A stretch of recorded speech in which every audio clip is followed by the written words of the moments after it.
Hello friends, this is Sonu. Welcome to Masti academy. आप सभी स्वस्थ होंगे, मस्त होंगे, जबरदस्त होंगे। तो दोस्तों, आज हम लेकर आए हैं हिस्ट्री, पॉलिटी और ज्योग्राफी, यानी 3 सेक्शन से आज सवाल है और ये बहुत ही महत्वपूर्ण सवाल है। जो भी अगर 20 में से 12 कर लेगा वो किसी भी एग्जाम को क्रैक कर सकता है। तो देखिए, ये जो पहला नंबर जो सवाल लेकर आए हैं ये यूपीएससी में पूछे जाने वाला सवाल है। तो आप ध्यान दीजिए और एक एक करके सॉल्व करते हैं बिना समय को गवाए। तो देखिए, सवाल नंबर 1 कुछ इस प्रकार से ये रहा स्क्रीन पर। कहता है कि भारत के संविधान के अनुच्छेद 352 के अंतर्गत, भारतीय संविधान 300 अनुच्छेद 52 के अंतर्गत कहता है आपातकाल की घोषणा की जा सकती है यदि भारत के किसी भाग को सुरक्षा की खतरा हो। यहाँ पे को होगा दोस्तों, यहाँ पर को होगा, तो ध्यान देंगे। आइए, नंबर 1 कहता है कि युद्ध से, 2 कहता है विदेशी आक्रमण से, और 3 कहता है सशस्त्र बगावत से, और 4 कहता है आंतरिक उपद्रव से। कह रहा है कि नीचे दिए गए कूट का प्रयोग करके सही उत्तर का चयन कीजिए। अब ध्यान दीजिए, सबसे पहले आपको यह मालूम होना चाहिए कि आर्टिकल 352 क्या कहता है, और उससे पहले आप समझ लीजिए कि आपातकाल। देखिए, भारत में आपातकाल 3 प्रकार के। एक, पहला जो आपातकाल की चर्चा है वो है राष्ट्रीय आपात। वो कौन सा आपात है? राष्ट्रीय आपात दोस्तों। तो पहला जो आपात है राष्ट्रीय आपात की चर्चा आर्टिकल 352 देता है, आर्टिकल 352। दूसरा आपातकाल की जो चर्चा है, दूसरा है राष्ट्रपति शासन,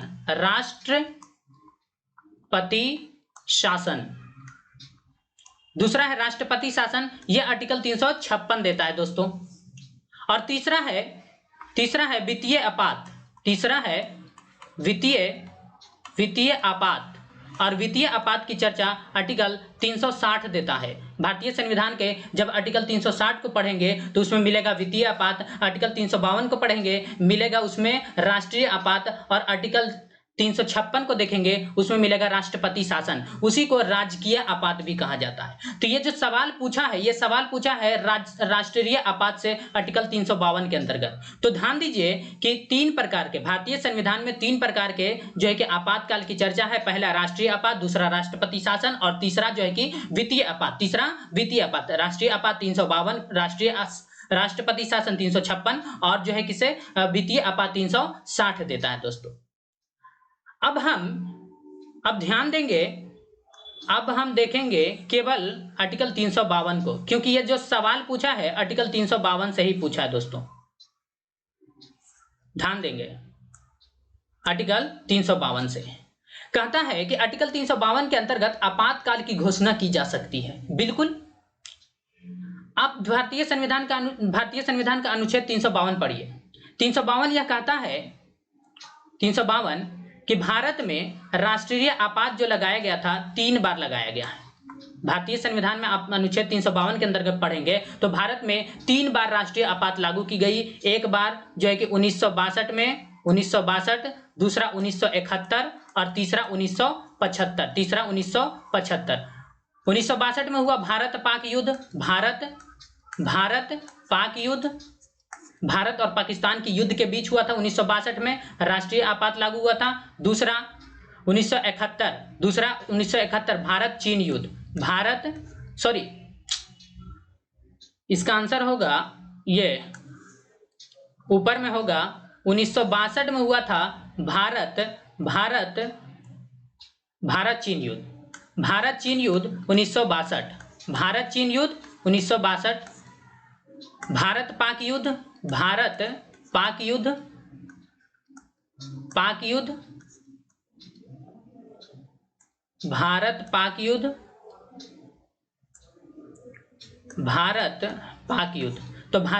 1971, और जो है कि ये आंतरिक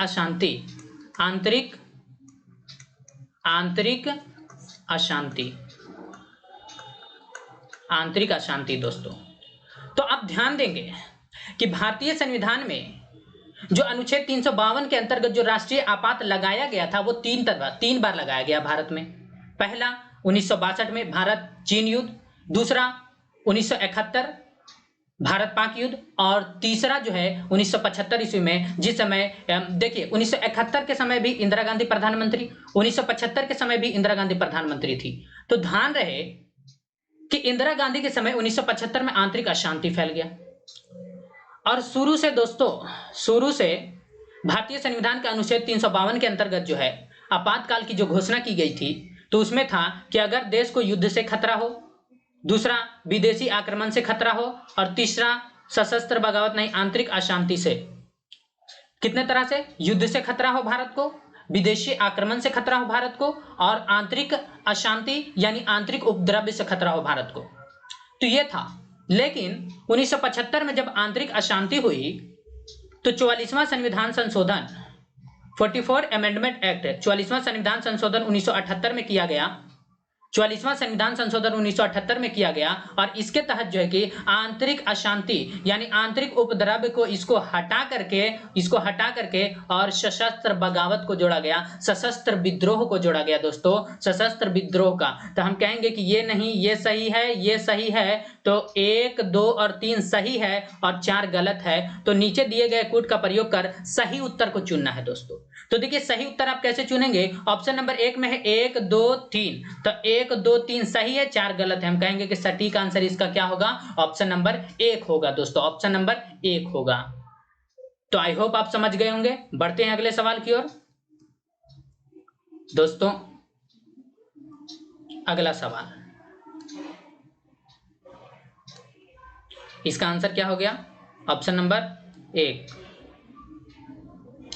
चलिए अगला सवाल है, ये रहा स्क्रीन पर दोस्तों। कहते हैं कि भारतीय इतिहास की निम्नलिखित घटनाओं को सही अनुक्रम में पहचानिए। भारतीय इतिहास की निम्नलिखित घटना, जो नीचे दिया गया है ना, ये एक घटना है, और ये घटना कब घटा? तो कहता है कि इसको पहचानना है और सबसे प्रारंभ से शुरुआत कीजिए। अब ध्यान दीजिए, ध्यान रहे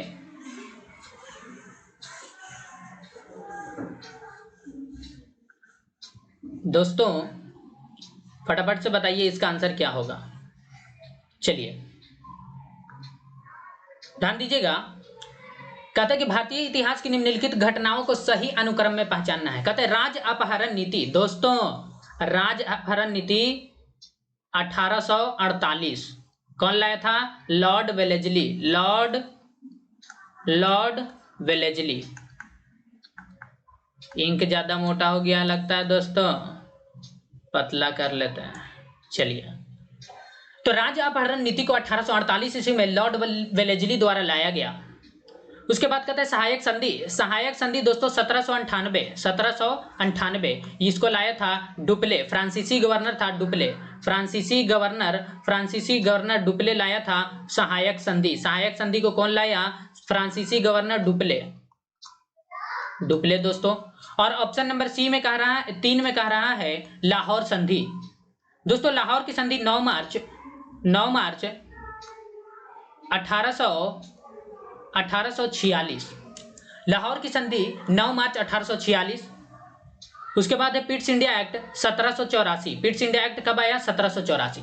तो आप ध्यान दीजिए, हम तो इसको लिख लिए, अब इसको क्या कर देंगे? सजा देंगे दोस्तों सीरियल वाइज से। कहते हैं कि सबसे प्रारंभ से शुरू कीजिए, यानी कि सबसे पहले कौन हुआ, उसके बाद कौन हुआ, उसके बाद कौन हुआ, ऐसे आपको सजाना है। कहते हैं नीचे दिए गए कूट का प्रयोग कर सही उत्तर का चयन करना है दोस्तों। तो सबसे पहले हमने देखा कि राज्य अपहरण नीति जो है कि 1848 ईस्वी में लॉर्ड वेलेजली द्वारा लाया गया था, और सहायक संधि जो है कि फ्रांसीसी गवर्नर डुप्ले था। फ्रांसीसी गवर्नर डुप्ले जो है कि 1798 ईस्वी में सहायक संधि लाया था। और लाहौर संधि 9 मार्च 1846, लाहौर की संधि 9 मार्च 1846 को हुई थी। और 4 नंबर है पिट्स इंडिया एक्ट। आप सबको पता होगा कि पिट्स इंडिया एक्ट 1784 में आया। अच्छा, आप एक बार बताएंगे, एक सवाल है आपसे कि सहायक संधि जो लाया गया 1798 डुप्ले के द्वारा, ये डुप्ले कहां का था? ये कहां का गवर्नर था? ये फ्रांसिस गवर्नर था दोस्तों। तो इसका सटीक आंसर होगा दोस्तों, देखिए राज्य अपहरण नीति 1848, सबसे पहले कौन हुआ? 1784, यानी 4 नंबर। 4 नंबर किस में है? तो देखिए 4 नंबर स्टार्ट होता है केवल और केवल 1 में है दोस्तों। 4 तो 4 है 1 नंबर में 4। 2 नंबर देखिए दोस्तों, 2 नंबर 2 1798, तो 4 के बाद 2 4, 4 के बाद 2 फिर 2, 2 के बाद फिर कहता है कि 1846 3 और 3 के बाद 1 हो जाएगा, यानी 4 2 3 1, 4 2 3 1 ऑप्शन नंबर 1 में होगा। तो आई होप आप इसको समझ गए होंगे दोस्तों। चलिए बढ़ते हैं अगले सवाल की ओर। आइए मिटा देते हैं दोस्तों, इसका सटीक आंसर हो जाएगा, आइए इसका सटीक आंसर ऑप्शन नंबर 1। बढ़ते हैं अगले सवालों की ओर, और ये रहा।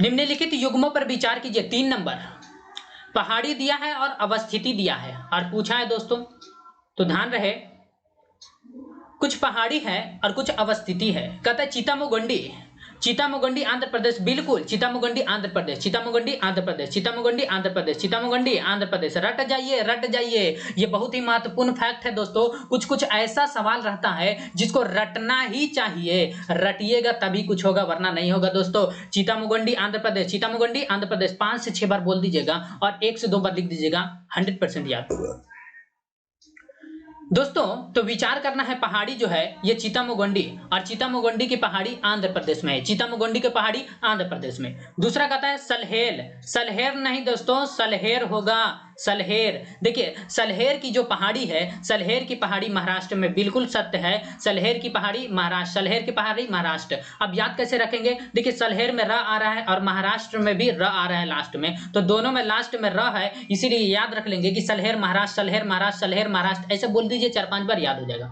देखिए सरामती, सरामती नागालैंड, सरामती नागालैंड, बिल्कुल सत्य है, सरामती की पहाड़ी नागालैंड में है, बिल्कुल सरामती की पहाड़ी नागालैंड, सरामती की पहाड़ी नागालैंड, सरामती की पहाड़ी नागालैंड। उसके बाद थेक्काड़ी, थेक्काड़ी तमिलनाडु, थेक्काड़ी तमिलनाडु, बिल्कुल सत्य है, थेक्काड़ी तमिलनाडु, थेक्काड़ी तमिलनाडु। सरामती नागालैंड, सरामती नागालैंड, सलहेर महाराष्ट्र, चितामुगंडी आंध्र प्रदेश, चितामुगंडी आंध्र प्रदेश, चितामुगंडी आंध्र प्रदेश। और दोस्तों 5 नंबर है बर्दा, बर्दा गुजरात, बिल्कुल सत्य है दोस्तों, यानी हम कहेंगे कि सभी कथन सत्य हैं, सभी कथन सत्य हैं, ऑप्शन नंबर डी हो जाएगा। तो चितामुगंडी आंध्र प्रदेश, चितामुगंडी आंध्र प्रदेश, सलहेर महाराष्ट्र, सलहेर महाराष्ट्र, सरामती नागालैंड, सरामती नागालैंड, थेक्काड़ी तमिलनाडु, बर्दा गुजरात। अब कोई पूछेगा कि इसको याद कैसे करें दोस्तों, हम भी रट करके ही याद किए हैं और आप भी रट जाइए, दूसरा कोई इसका सटीक ट्रिक व्रिक नहीं है कि कैसे याद करें, आप रट जाइए। तो चितामुगंडी आंध्र प्रदेश, सलहेर महाराष्ट्र, सरामती नागालैंड, थेक्काड़ी तमिलनाडु, बर्दा गुजरात। तो आई होप आप इसको समझ गए होंगे दोस्तों। बढ़ेंगे अगले सवाल की ओर, और चलिए तो इसका सटीक आंसर क्या हो जाएगा दोस्तों? इसका सटीक आंसर हो जाएगा ऑप्शन नंबर डी। दोस्तों बढ़ते हैं अगले सवाल की ओर, और अगला सवाल ये रहा स्क्रीन पर, आइए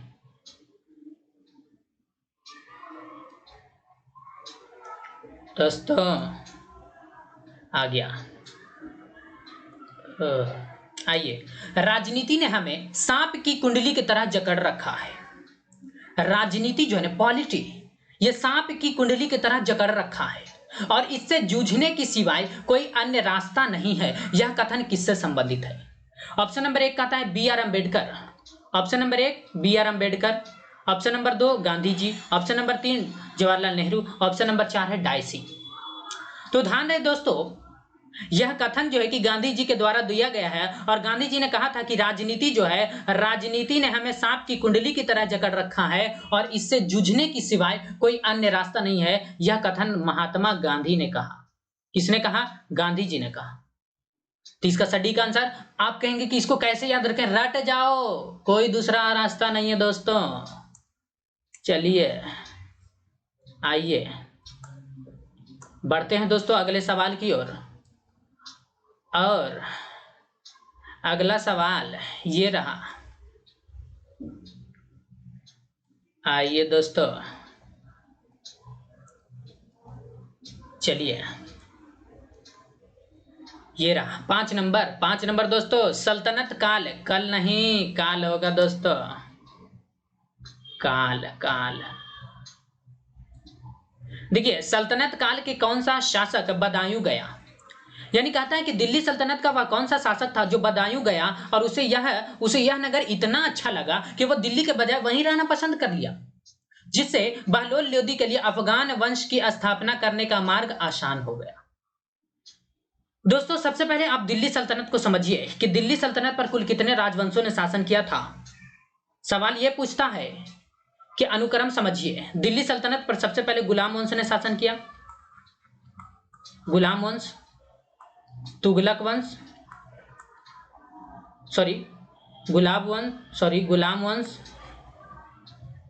गुलाम वंश, खिलजी वंश, तुगलक वंश,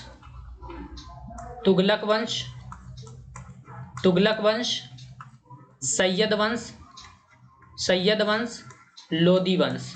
अब इसको याद कैसे रखेंगे, बहुत से लोगों को याद नहीं होगा, याद कर लीजिए। कैसे याद होगा?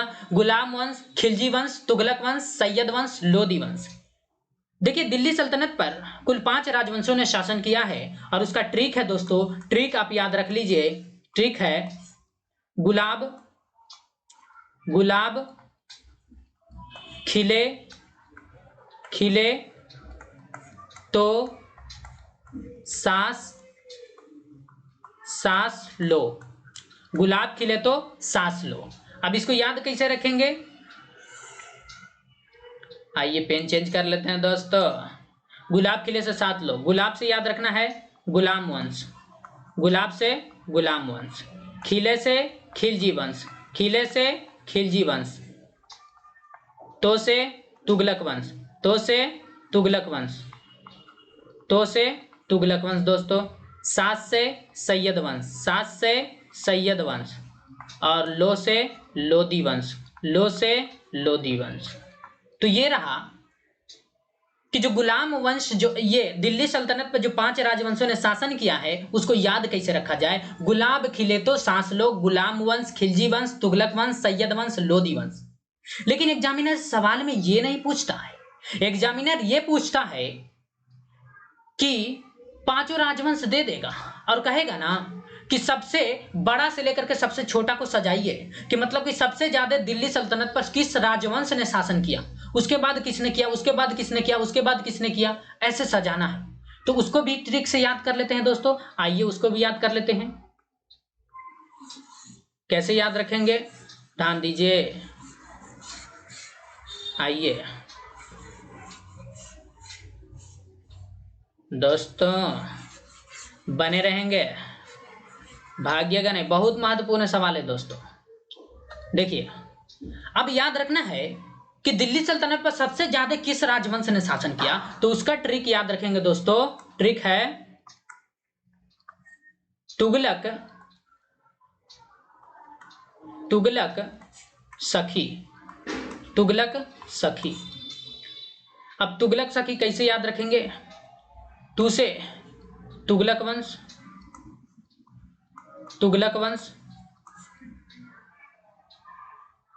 तू से तुगलक वंश, ग से गुलाम वंश, ल से लोदी वंश, स से सैयद वंश, क से कुछ नहीं होगा दोस्तों, और खी से खिलजी वंश।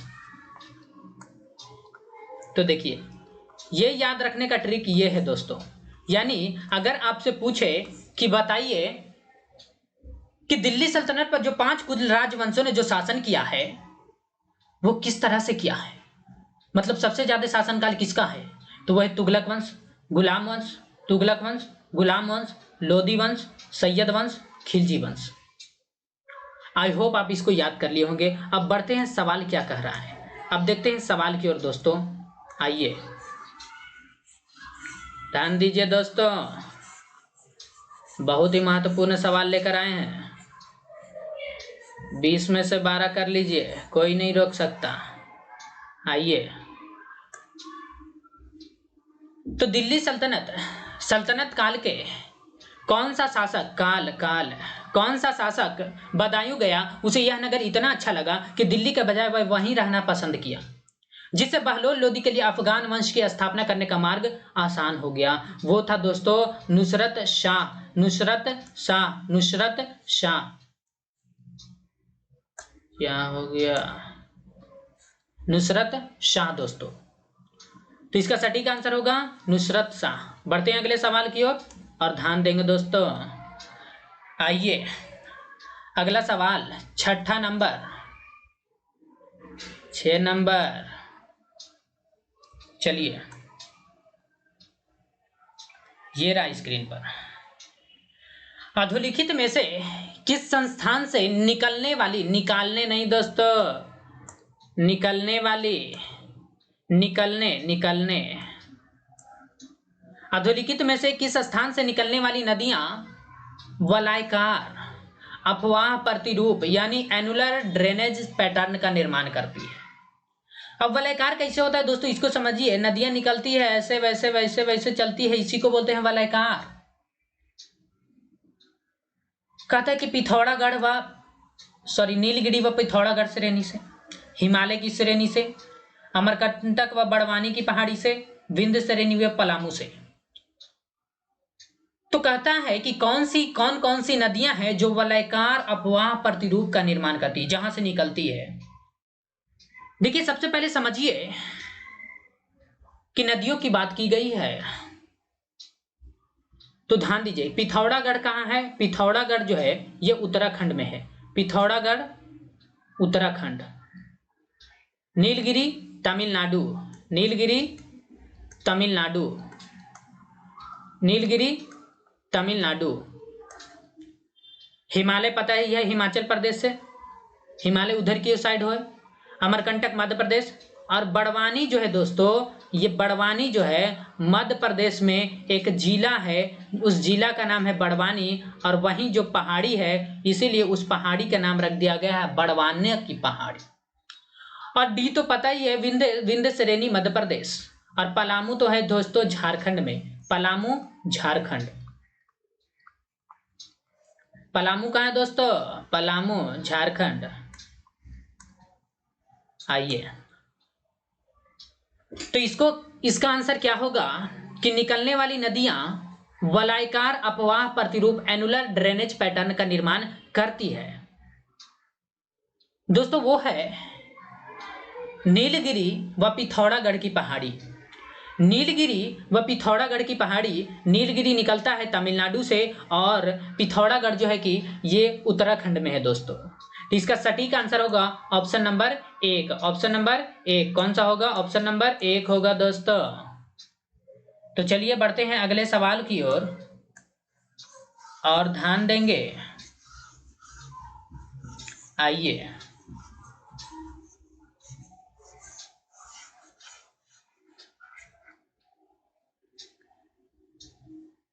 आइए दोस्तों, इसका सटीक आंसर हो जाएगा 6 का 1।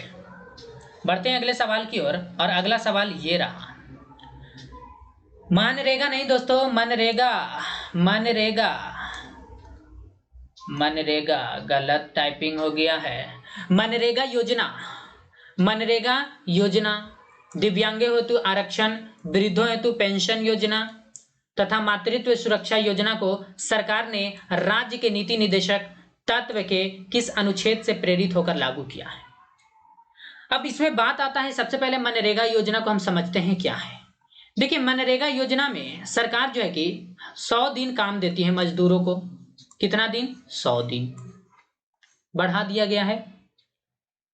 दिव्यांगों हेतु आरक्षण, ये भी। वृद्धों हेतु पेंशन, सरकार जो है कि वृद्धा पेंशन देती है।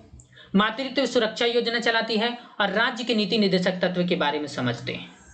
देखिए दोस्तों, ये जो राज्य के नीति निदेशक तत्व है, राज्य के नीति निदेशक तत्व, इसकी चर्चा भारतीय संविधान का भाग 4, भारतीय संविधान का भाग 4 अनुच्छेद 36 से लेकर के 51 देता है।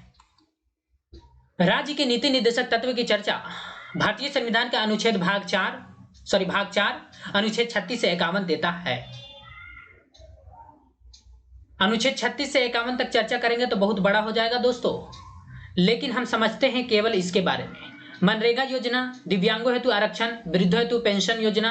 अब हम एक एक ऑप्शन को डिस्कशन करते हैं। देखिए अनुच्छेद 48, अनुच्छेद 48 यह कहता है, सबसे पहले 36 को समझिए। अनुच्छेद 36, अनुच्छेद 36, अनुच्छेद 36 यह कहता है सामाजिक कल्याण, सामाजिक सामाजिक सामाजिक कल्याण दोस्तों, अर्थात समाज की भलाई। अनुच्छेद 37 कहता है कि राज्य की नीति निर्देशक तत्व के अंदर अगर कोई भी सरकार योजना निकालती है, सरकार निकाली वृद्धा पेंशन योजना, सरकार निकाली दिव्यांगों हेतु आरक्षण, सरकार निकाली मनरेगा योजना, क्या आप इसके तहत आप सुप्रीम कोर्ट नहीं जा सकते हैं? आप इसके तहत कोर्ट जा सकते हैं? नहीं जा सकते हैं। तो इसमें जो है 37 में कहा गया है कि वाद न्यायालय न्यायालय न्यायालय वाद होगा दोस्तों, यानी आप न्यायालय नहीं जा सकते। 38 यह कहता है लोक कल्याण, लोक कल्याण। अनुच्छेद 38 भारतीय संविधान का अनुच्छेद 38 कहता है लोक कल्याण। भारतीय संविधान का अनुच्छेद 38 कहता है लोक कल्याण की चर्चा।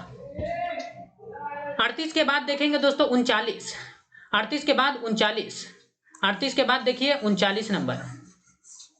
और भारतीय संविधान का अनुच्छेद 39 यह कहता है कि अगर कोई मेल फीमेल काम करते हैं, समान कार्य के लिए मेल फीमेल को समान वेतन, समान कार्य के लिए मेल फीमेल को समान वेतन, समान कार्य के लिए मेल फीमेल को समान वेतन। अगर कोई महिला 4 घंटा काम करके 4 घंटा काम करती है तो उसको भी 8,000 दिया जाएगा, मान के चलते हैं। और अगर कोई पुरुष 4 घंटा काम करता है उसको भी 8 घंटा पेमेंट दिया जाएगा। तो ये आर्टिकल 39 कहता है, आर्टिकल 38 कहता है। तो बताइए कि इसमें से क्या आर्टिकल 39 40 होगा? नहीं होगा। तो 39 कट गया दोस्तों और 38 कट गया और 38 कट गया। अब देखते हैं अनुच्छेद, देखिए अनुच्छेद 41 से पहले समझ लीजिए अनुच्छेद 40। अनुच्छेद 40 यह कहता है, अनुच्छेद 40 यह कहता है पंचायत की चर्चा। अनुच्छेद 40 में है पंचायत की चर्चा। उसके बाद अनुच्छेद 41, अनुच्छेद 41 कहता है कि न्याय संगत कुछ दशाओं में सरकारी सहायता, कुछ दशाओं में सरकारी सहायता, सरकारी सहायता। तो ये देखिए मनरेगा योजना ये सरकारी सहायता, दिव्यांगों हेतु आरक्षण सरकारी सहायता, वृद्धों हेतु पेंशन सरकारी सहायता है, ये सब मातृत्व सुरक्षा योजना सरकारी सहायता है। तो ये सब सरकारी सहायता है, इसीलिए हम कहेंगे कि इसका सटीक आंसर होगा ऑप्शन नंबर सी। क्या हुआ दोस्तों, पेन काम नहीं कर रहा है? Option number C. आइए तो दोस्तों आई होप आप समझ गए होंगे। 7 नंबर। चलिए बढ़ते हैं अगला सवाल। 8 नंबर दोस्तों,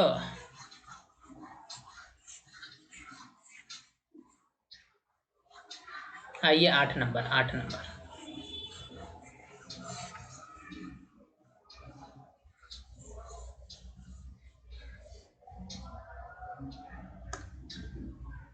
आइए दोस्तों अगला सवाल है 8 नंबर। गौड़ यानी बंगाल में सोना मस्जिद गौड़ यानी बंगाल में सोना मस्जिद व कदम रसूल मस्जिद, सोना मस्जिद व कदम रसूल मस्जिद का निर्माण किसने करवाया? ध्यान रहे दोस्तों, सोना मस्जिद और कदम रसूल मस्जिद का निर्माण नुसरत शाह ने करवाया था। किसने करवाया था? नुसरत शाह ने करवाया था। तो गौड़ यानी गौड़ बंगाल के क्षेत्र है और बंगाल में है, और बंगाल में सोना मस्जिद और कदम रसूल मस्जिद का निर्माण जो है कि कदम रसूल मस्जिद का निर्माण ये नुसरत शाह ने करवाया था। किसने? नुसरत शाह ने करवाया था। तो रट जाइए, इसको रट जाइए। चलिए बढ़ते हैं अगले सवाल की ओर। और दोस्तों ये रहा अगला सवाल। 9 नंबर दोस्तों बने रहेंगे। 9 नंबर सवाल ये कहता है कि निम्नलिखित में से कौन सा या कौन सी क्रिया जो है कि मृदा अपरदन के कारण हो सकती है। तो ध्यान रहे, कहता है पहला नंबर 1 कहता है कि वनों में आग लगना ये मृदा अपरदन की क्रिया है। दूसरा है कि भूमि को बंजर या खाली छोड़ना मृदा अपरदन की क्रिया है। तीसरा है कि पत्तीदार खेती करना यह मृदा अपरदन की क्रिया नहीं है। चौथा है पलवार या मल्चिंग को खेत में छोड़ना यह भी मृदा अपरदन की क्रिया नहीं।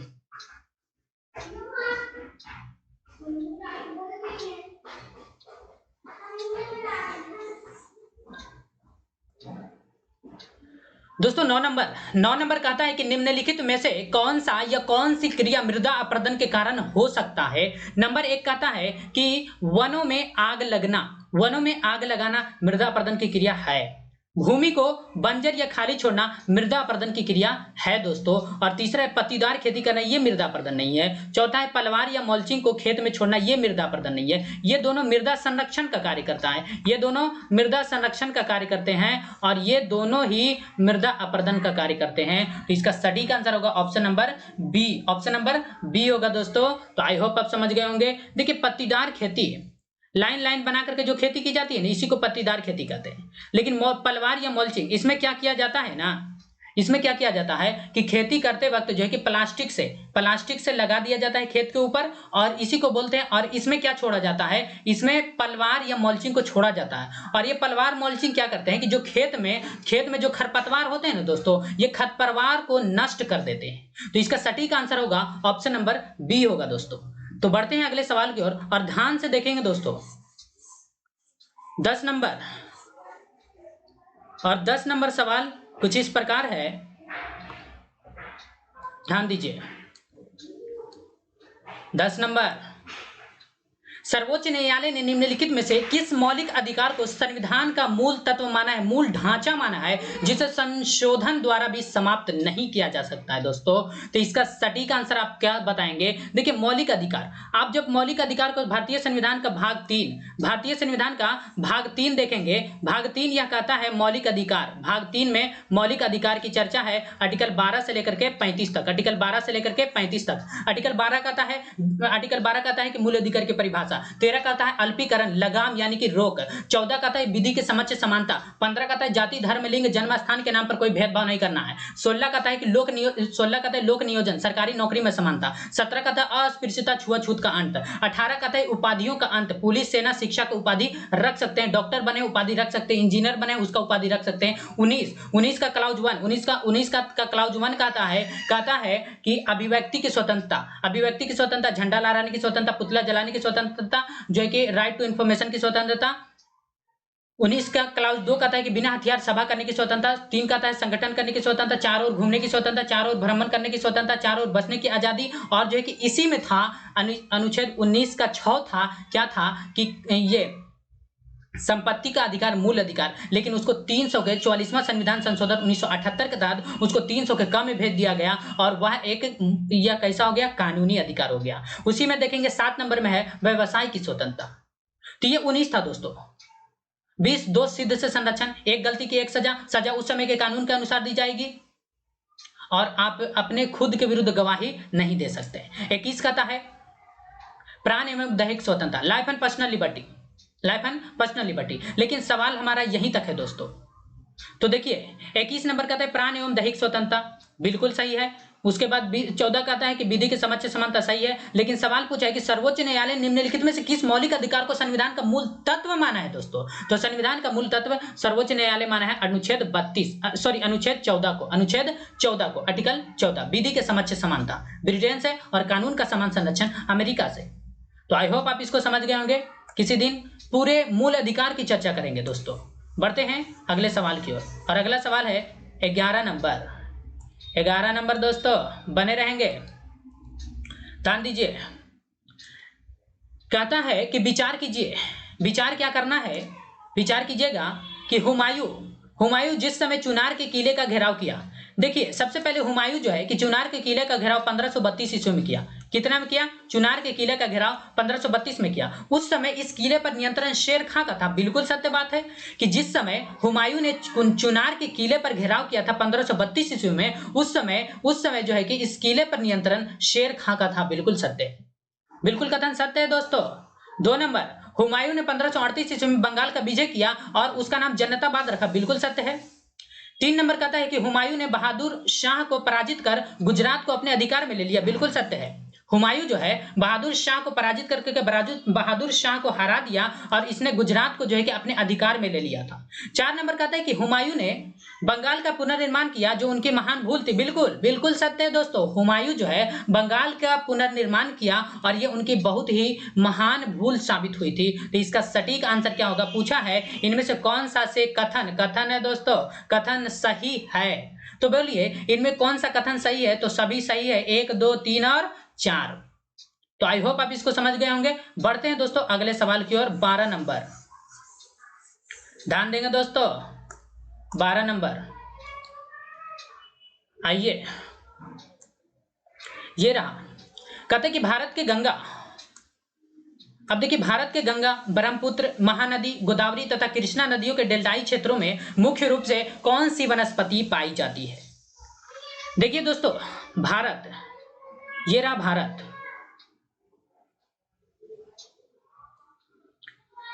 ये रहा भारत दोस्तों।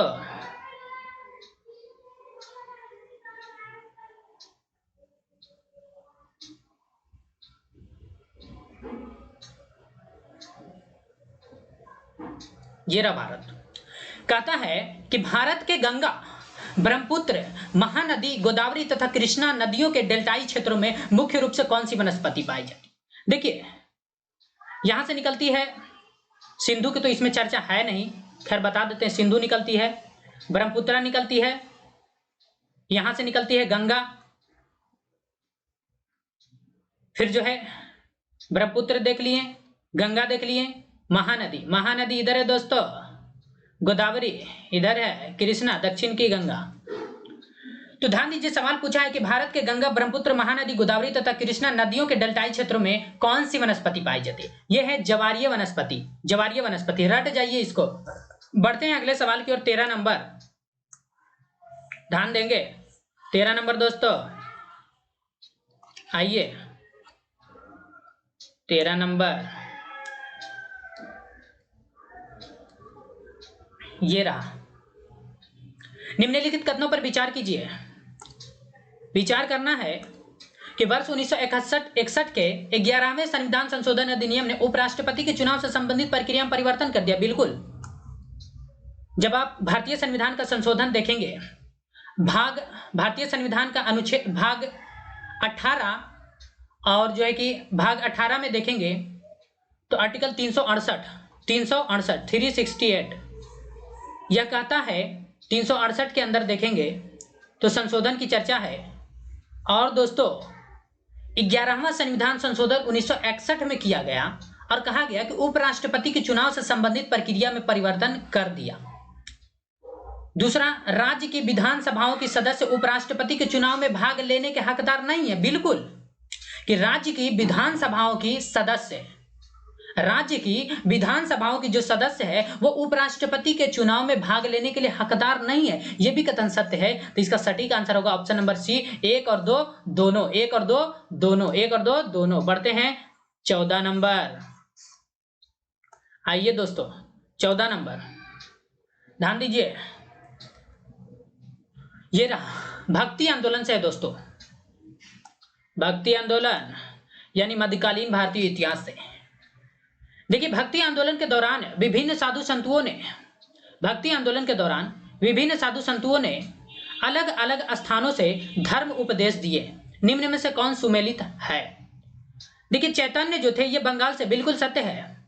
ज्ञानेश्वर महाराष्ट्र, बिल्कुल सत्य है। गुरु नानक पंजाब, बिल्कुल सत्य है। लेकिन कबीर जो है दोस्तों ये बंगाल नहीं, ये यूपी के क्षेत्र से, उत्तर प्रदेश, कबीर जो है ये उत्तर प्रदेश के क्षेत्र से धर्म का उपदेश दिए थे। तो इसका सटीक आंसर होगा 1, 2 और 3, 1, 2 और 3 ऑप्शन नंबर बी में है, 1, 2 और 3 ऑप्शन नंबर बी में। तो इसका सटीक आंसर होगा ऑप्शन नंबर बी। दोस्तों बढ़ते हैं 15 नंबर और ध्यान देंगे 15 नंबर, आइए ये रहा। राष्ट्रीय प्राकृतिक इतिहास संग्रहालय अवस्थित है। अब सबसे पहले बात समझते हैं कि राष्ट्रीय प्राकृतिक इतिहास संग्रहालय अवस्थित है कहां है। ये नई दिल्ली में है। राष्ट्रीय प्राकृतिक इतिहास संग्रहालय जो है ये न्यू दिल्ली में है। न्यू दिल्ली दोस्तों। चलिए अगला सवाल आ जाइए। 16 नंबर ये रहा दोस्तों कि भारत के प्रधानमंत्री के संदर्भ में निम्नलिखित कथनों पर विचार कीजिए। ऑप्शन नंबर 1 कहता है कि वरीयता क्रम में प्रधानमंत्री की स्थिति पूर्व राष्ट्रपति के ठीक बाद की है। गलत दोस्तों। कि वरीयता क्रम में प्रधानमंत्री की स्थिति पूर्व राष्ट्रपति के ठीक बाद की है। गलत। वह राष्ट्रीय जल संसाधन परिषद का अध्यक्ष होता है। बिल्कुल। देखिए राष्ट्रीय जल संसाधन परिषद की स्थापना 1983 में हुई। राष्ट्रीय जल संसाधन परिषद का अध्यक्ष जो है कि स्थापना 1983 में हुआ। तो इसका सटीक आंसर होगा ऑप्शन नंबर 2। केवल 2 सही है, केवल 2। आइए 17 नंबर दोस्तों बने रहेंगे।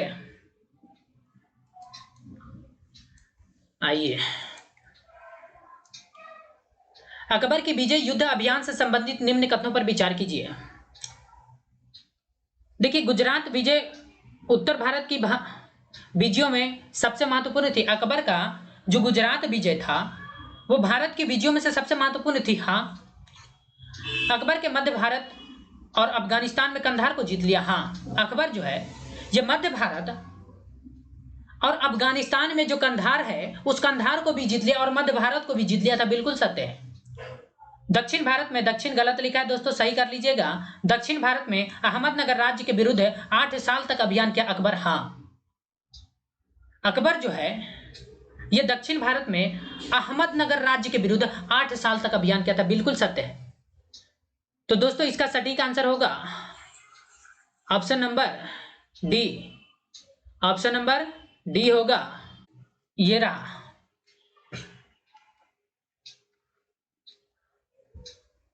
भारत के जैव मंडल आरक्षित क्षेत्र में बायोस्फीयर रिजर्व के संदर्भ में विचार कीजिए। देखिए दोस्तों जैव मंडल जो है, आइए देखिए भारत के जैव मंडल आरक्षित क्षेत्र, भारत में जो जैव मंडल आरक्षित क्षेत्र है उसकी संख्या 18 है। उसकी संख्या कितनी है? 18। तो भारत में कुल जैव मंडल आरक्षित क्षेत्रों की संख्या 18 है, बायोस्फीयर रिजर्व। लेकिन पूछा है कि कौन सा जैव मंडल है आरक्षित क्षेत्र जो यूनेस्को की सूची में शामिल है। तो यूनेस्को की सूची में शामिल कुल 12 जैव मंडल रिजर्व है 18 में से। तो इसको याद रख लीजिए। सुंदरवन पश्चिम बंगाल, पन्ना मध्य प्रदेश, नोकरेक मेघालय, मानस असम, इसको नहीं मिलाया गया है। डिब्रू सखोवा असम नहीं मिलाया गया है। सिमलीपाल उड़ीसा मिलाया गया है। तो 1 3 5 6 1 2 3 4 कितना हो गया? केवल 4 कथन सत्य है दोस्तों। इसका सटीक आंसर होगा ऑप्शन नंबर 1 होगा। बढ़ते हैं अगले सवाल की ओर। 19 नंबर सेकंड लास्ट दोस्तों, सेकंड लास्ट कहता है कि मंत्री परिषद के संदर्भ में निम्नलिखित कथनों पर विचार कीजिए। और 1 नंबर कि 92वां संविधान संशोधन अधिनियम 2003 में के अनुसार मंत्री परिषद में प्रधानमंत्री सहित मंत्रियों की कुल संख्या लोकसभा की कुल संख्या है दोस्तों, यहाँ पर संख्या के 15% से अधिक नहीं होगी। 15% अधिक नहीं होगी। देखिए ये कथन सत्य कहा गया है, लेकिन ये बात 92वां संविधान संशोधन में ना कह करके 91वां संविधान संशोधन अधिनियम में 2003 में कहा गया है कि मंत्री परिषद में प्रधानमंत्री सहित मंत्रियों की कुल संख्या लोकसभा की कुल संख्या के 15% से अधिक नहीं होगा। तो यह कथन तो हमारा गलत हो गया दोस्तों। दूसरा कि मंत्री प्रधानमंत्री के प्रसाद पर्यंत बने रहेंगे, बिल्कुल। और तीसरा है कि मंत्री परिषद सामूहिक रूप से राज्यसभा के प्रति उत्तरदायी होगी। तो तीसरा है कि मंत्री परिषद सामूहिक रूप से राज्यसभा के प्रति उत्तरदायी होगी। बिल्कुल सत्य है दोस्तों। इसका सटीक आंसर हो जाएगा केवल 2 और 3। यह गलत है। मंत्री परिषद सामूहिक रूप से राज्यसभा के प्रति उत्तरदायी नहीं दोस्तों। मंत्री परिषद, देखिए तीसरा जो है कि मंत्री परिषद सामूहिक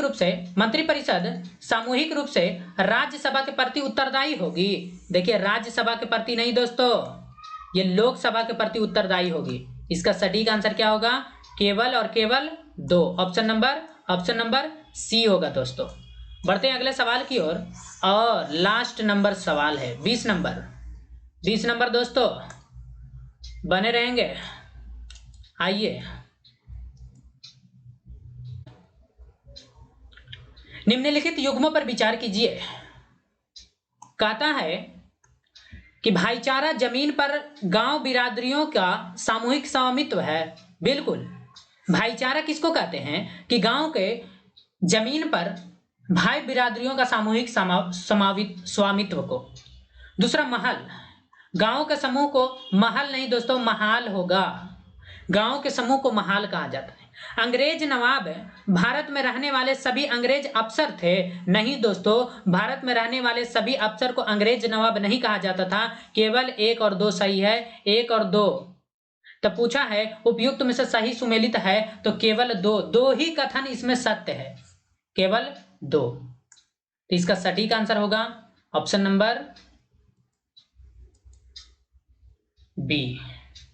तो आई होप आप इसको समझे होंगे। और दोस्तों मिलेंगे नेक्स्ट वीडियो में, तब तक के लिए जय हिंद।